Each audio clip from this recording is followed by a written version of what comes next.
Yeah, good afternoon. We back again. We're here in Sedibeng. There's by-election in Ward 35 in Mfuleni. So we are here with one of the parties, which is DA, Democratic Alliance. My leader, I just want you to introduce yourself and then we get back to the business. Hola. Afternoon. My name is Thabo Duncan Motswane. I'm a PR Councillor in Sedibeng Municipality.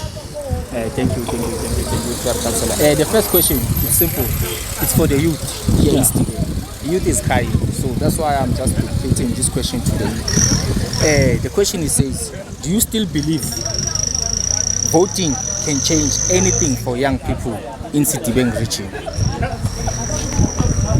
Exactly. I do believe that voting can change many things for young people. The question should be voting for what or voting right. Young people need to learn how to vote, There's this stigma that if you vote the party like a DA, it's a white party. And such things are not right for young people. In the DA, we've got many opportunities that can provide for young people.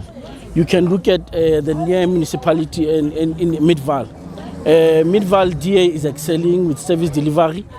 They're excelling with helping young people to register, open businesses. So this is the changes that we're trying to bring here in Mfuleni as the DA.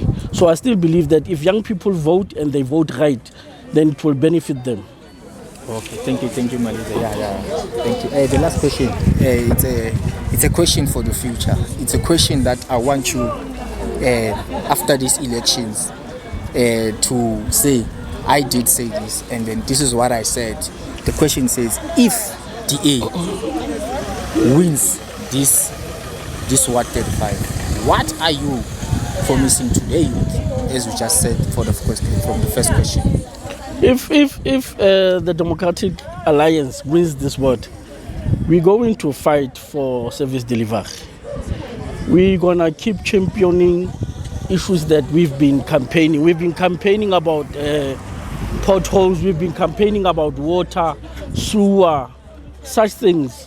So if we win this ward, we're going to fight for them, that we fight the good battle in council, that people in Ward 35 get services, that waste gets collected, that there's no sewer, there's no potholes. We are going to keep on fighting for those such services for people of Ward 35. So people of Ward 35 just need to trust in the DA and vote right. Okay, thank you. Yeah, that's all my leader for today. Thank you and good luck. Thank you, my man. Thank you. Hola.